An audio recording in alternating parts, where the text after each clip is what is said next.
Yes, ready, start. अध्यक्ष महोदय, ग्राम पंचायत स्तर पर भू राजस्व ही आय का एकमात्र स्थायी साधन है और अगर यह पंचायतों को मिलता है तो उन्हें अपना काम प्रारंभ करने के लिए प्रारंभिक अवस्था में ही कुछ धनराशि मिल जाएगी। किसी भी राज्य के कानून में इसकी व्यवस्था नहीं है, लेकिन मध्य प्रदेश अधिनियम के अंतर्गत जारी किए गए आदेशों में इसकी व्यवस्था की गई है। इससे पंचायतों के कामकाज में गति आएगी। यह एक सकारात्मक बात है। बाजार से प्राप्त शुल्क पंचायतों को मिलता है और अब भू राजस्व भी उन्हें मिलेगा। मुख्यमंत्री ने बताया कि जनपदों के पास कोई राजस्व नहीं है। मेरा विचार है कि भू राजस्व को आपस में बांट लेना चाहिए। कुछ राजस्व को 60% ग्राम पंचायत के पास रह सकता है, 20% जनपद के पास और शेष प्रतिशत जिला पंचायत के पास दिया जा सकता है।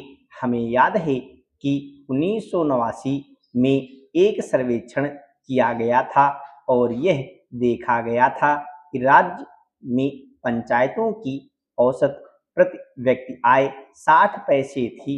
मेरे विचार से उस समय से आज तक स्थितियों में कोई बहुत ज़्यादा परिवर्तन नहीं आया है। 60 पैसे की प्रति व्यक्ति आय से किसी पंचायत को नहीं चलाया जा सकता। इसलिए धन का एक बहुत बड़ा हिस्सा करों, अनुदानों और करों की जिम्मेदारी के जरिए बाहर से लाना ही होगा।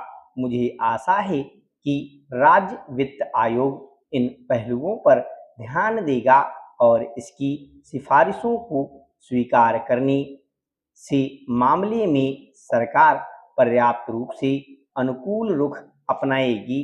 वित्तीय संसाधनों पर ध्यान दिया गया है और वर्तमान में जो भी व्यवहारिक है किया गया है।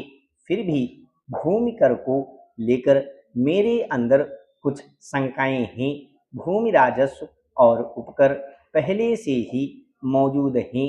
इनके अतिरिक्त जमीन पर लगने वाले कुछ अन्य करों का भी प्रावधान तैयार किया गया है। राज्य सरकार द्वारा दो तरह के कर लागू किए जा सकते हैं।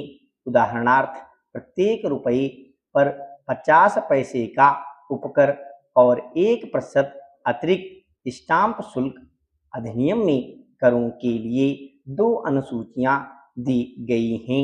इनमें से एक बाध्यकारी है और इसके अंतर्गत 6 मदें हैं।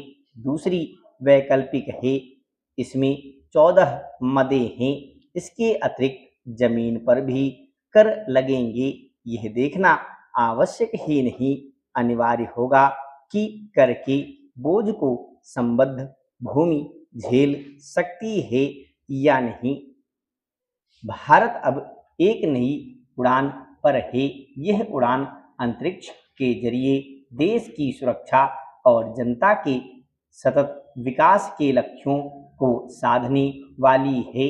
इन सपनों को साकार करने में अहम भूमिका भारतीय अंतरिक्ष अनुसंधान संगठन के ताकतवर रॉकेटों और उपग्रहों की है, जो सफलता के नए कीर्तिमान रचते हुए अपनी क्षमता और योग्यता साबित कर रहे हैं। इसमें सबसे ताजा उपलब्धि बीते 2 नवंबर की है, जब इसरो ने अपने सबसे ताकतवर रॉकेट से देश का अब तक का सबसे वजनी उपग्रह GSAT-7R प्रक्षेपित किया। सामरिक और भारतीय नौसेना की संचालित जरूरतों को साधने के लिए विकसित यह उपग्रह आत्मनिर्भरता के साथ साथ दुनिया के अंतरिक्ष बाजार में भारत की बढ़ती साख की मिसाल है। अंतरिक्ष क्षेत्र में बढ़त की बात आती है तो मामला वजनदार उपग्रहों और ताकतवर रॉकेटों पर आकर टिक जाता है।